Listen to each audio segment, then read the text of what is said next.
Yo mga Lods, bago ang lahat, welcome sa Ryan Lods TV, welcome sa channel ko, welcome sa panibago natin vlog. Ako nga pala ulit si Ryan, at sa video na ito mga Lods, shout out ko nga pala si Cecil Santiñales. Ayan, dahil hindi kita nire-replyan eh. Yun ang gumising sa akin kayo ng umaga. Pag tingin ko, wow, may bagong comment. So, nagtanong siya, ayan ang tanong niya. Tapos, sabi ko, sige, hindi ko sasagutin to. Doon pa lang, pagising ko pa lang na nagkaroon na agad ako, sabi ko, mamayang gabi kita sasagutin. So, ayan mga Lods, tanong niya kung paano daw, basta. Ngayon, i-discuss natin yung basic wirings diagram ng TMX 155 or mga Honda. So, basic lang naman talaga. Sa totoo lang naguguluhan kayo kasi maraming kulay, ang daming wire. Pero pag nalaman nyo yung mga kulay na yun, nalaman nyo kung para saan yun, nalaman nyo kung anong pinagagamitan nun, baka ganyan yung lakad nyo. Yan. Tinuruan ako ni Ryan Lods gumawa ng wirings. Yon. So, pag naman ganun, sobrang na rin yun. Yo, mga Lods pala. Bago ang lahat pala, kung hindi ka pa nakasubscribe, i-hit mo na yung subscribe button natin na yan at saka notification bell para lagi tayong updated sa mga tutorial na tulad nito dahil marami tayong matutunan sa Ryan Lods TV. So, bago tayo magpunta sa topic natin, Lods, intro muna tayo. So, Ryan Lods, pasok!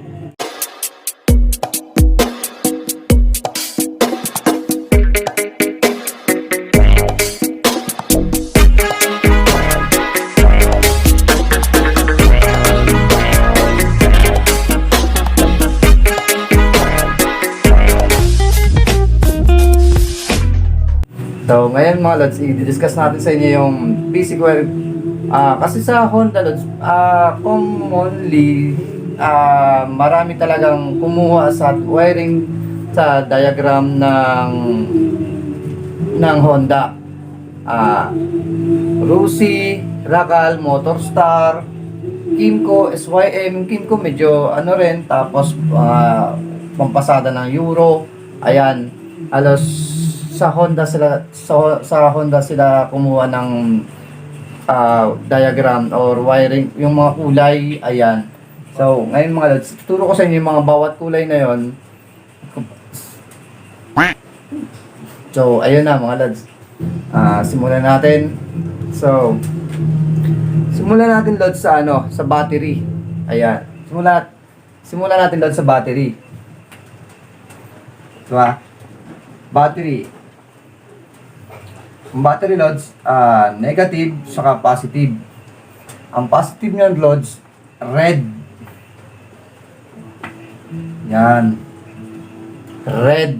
Tapos, ang negative niya is green. Yan. Itong red na ito Lods, papunta to ng ignition switch. Yan, susi yan susi yan. Sa ignition switch kasi Lods, mali. Cut naman natin dito. Ito yung red fuse. Fuse yan Lods. Fuse muna. Ayan. Kung merong magkaroon ng problema dito sa mga wirings, cut lang ang fuse, yun naman ang papalitan nyo. Yung ignition switch Lods, meron siyang dalawang klase. Battery operated system, yun ang tawag namin battery operated system, at saka primary or source coil operated. Yan. Battery operated, saka primary or source coil operated. Ayan. Unahin natin tong battery operated Lods. Sa battery operated kasi, tulad ng mga XRM125, Wave 125, dalawa lang yan. Red at saka yung black. Yan. Itong red na ito, Lods, ito yan. Yung battery na yan, fuse, punta yan dito. Red. Pag nag-inom mo yung susi, ito na yan siya, yung black. Yan na yung magbibigay sa lahat. Yan. Yan ang magbibigay sa lahat. Bigay niya sa signal light. Signal light. Signal light. Ayan. Signal light sa horn, brake light. Yan, brake light, gear indicator. Gear indicator saka sa dashboard. Yan. Dashboard. Yan ang bibigyan niya na ng kuryente, yung black na yan. Ito na, signal light, horn, brake light, gear indicator, dashboard, etc. Yan ang yan siya. Tapos yung itong ang source coil or primary operated, mayroon pa yung dalawa.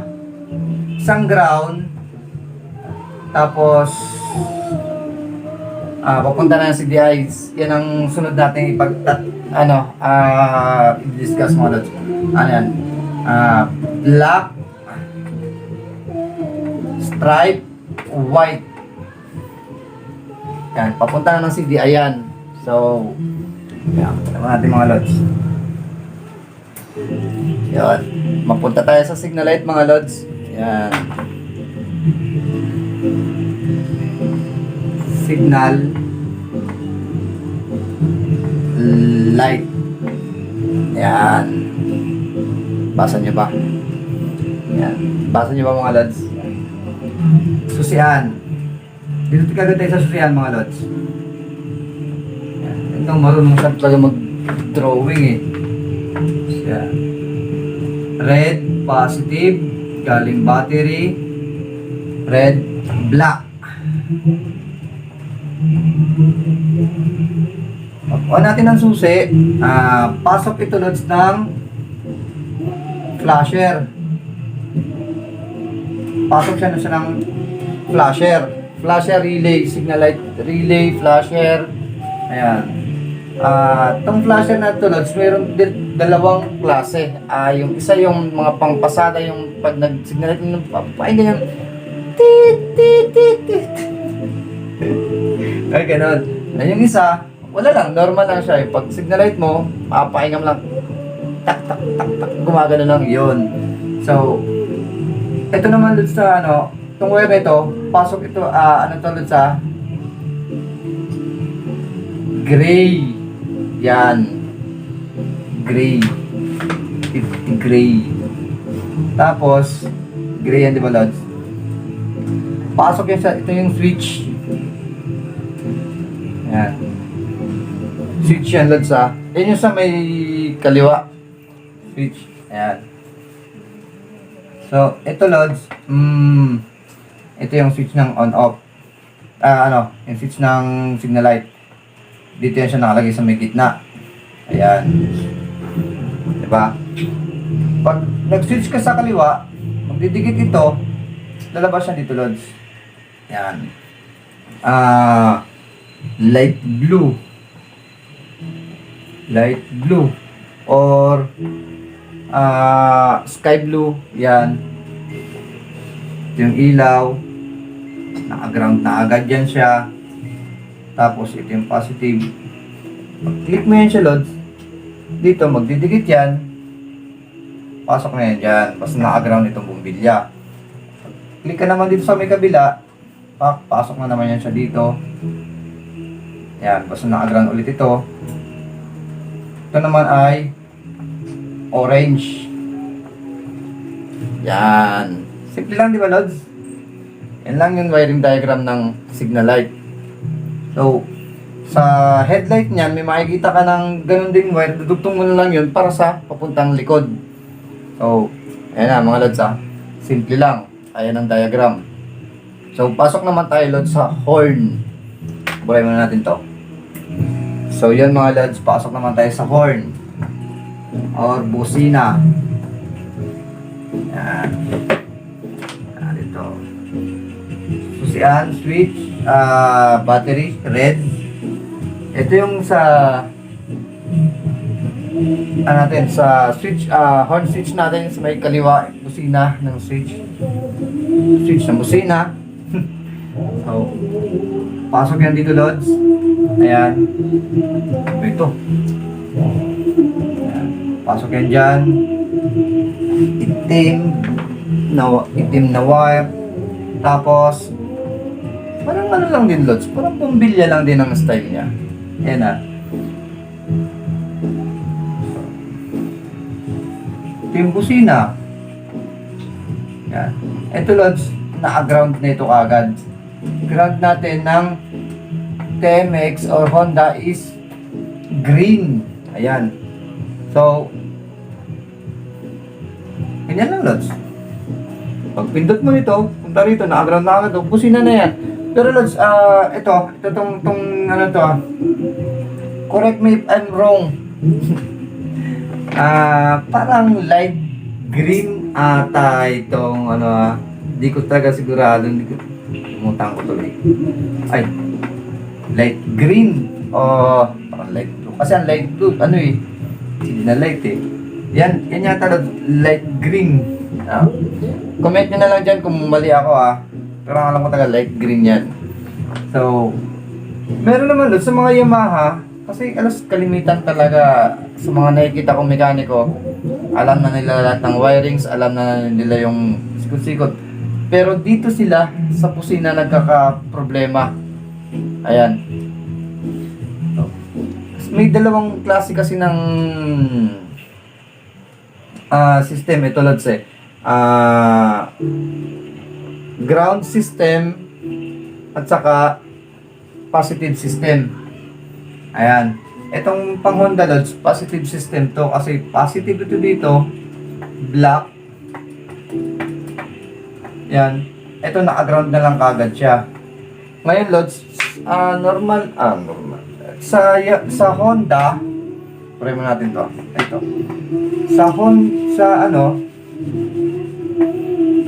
Sa Yamaha, ayan, hindi ito yung ground system ito, hindi ito ang nakalagay dyan. Sa Yamaha, lalo na sa mga Mio, excuse me mga lads, lalo na sa mga Mio, ayan, ito nakalagay na agad sa busina.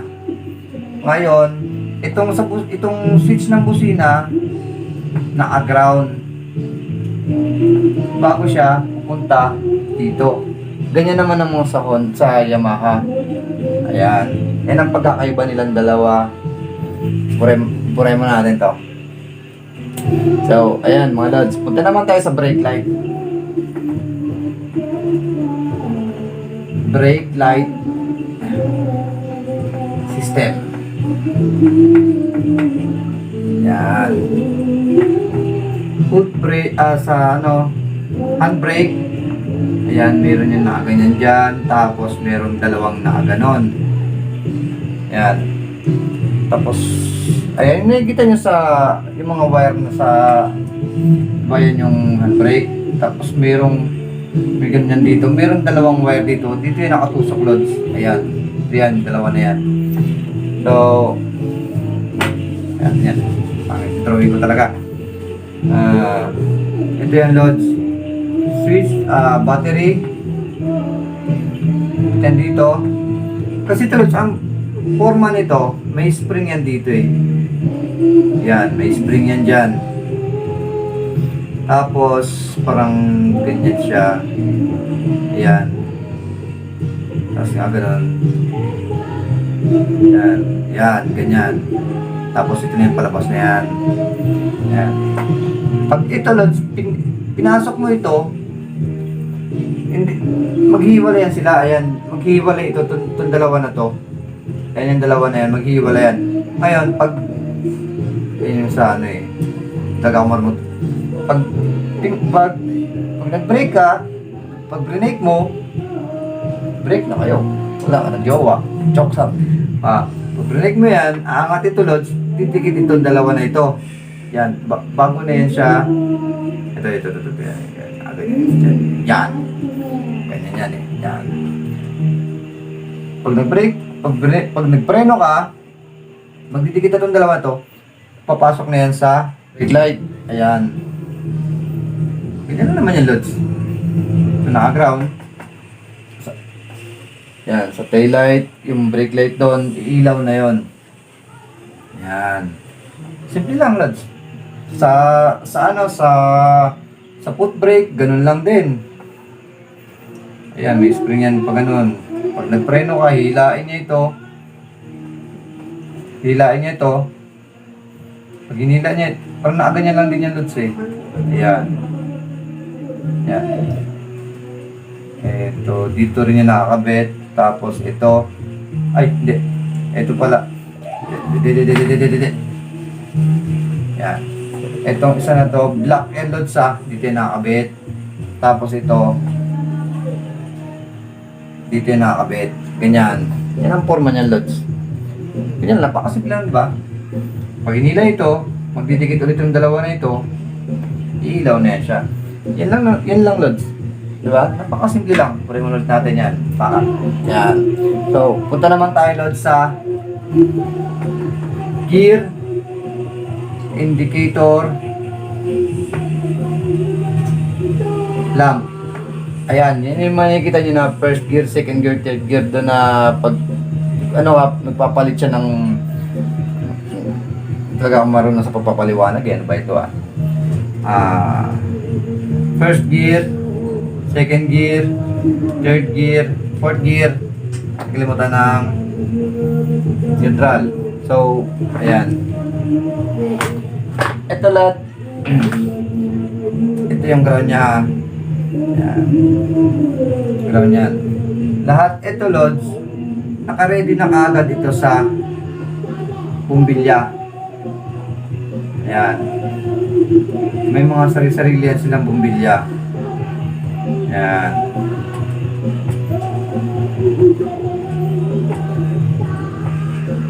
Ayan. Tapos itong block na ito, Lods, lahat ito na meron na rin siya kagad niyan. Lahat yan sila. Ayan. Ayan yung sa Lods. Ay, gets nyo? Dali lang, di ba? Kaso lang, ito, wala pa itong ground, Lods. Wala pa to siyang negative. So, alam niyo, nakikita niyo yung yung sa may ilalim ng engine sprocket, yung may mga wire doon yan siya lagi nakikita, Lods. Sa shifting drum yun nakalagay. Ang style nun, parang nakaganyan. Kunya, itong neutral. Pag nag-neutral ka, kakapit ito dito, iilaw na ito, Lods. Yan, iilaw na ito. Yan. First gear, ganun siya. Second gear, third gear, fourth gear. Kung saan yung Lods, yun ang magkakaroon ng ground, yun ang ilaw. So, ayan mga Lods marami tayong susunod nito. Marami tayong susunod na ko sa inyo yung mga about sa wirings kasi bata pa lang talaga ako, Lods. Sinuturuan na ako ng father ko na maggawa ng wire kasi yung iba daw kasi na mekaniko, marunong sa makina, marunong sa kung saan, pero pagdating sa wirings, wala silang idea. So, yun doon ako pinush ng father ko. Sa high school ako, nagre-rewire na ako ng buo. Yung mga 2-stroke pa noon. Mga TMX 125 na SR. Ayan, X4, X3, HD2, HD4, G3. Ayan, mga RS100, Brutus, mga 2-stroke na yan. So, yun lang mga Lods. At sana may natutunan kayo dito sa mga pinagagawa kong kalokohan sa inyo. Ayan, pa-subscribe na rin mga Lods. Pa-suporta na rin yan. Malapit na tayong mamoni. Ayan, mamoni tayo ni YouTube. So, yun lang mga Lods. Maraming salamat. Sa ulitin. Ciao!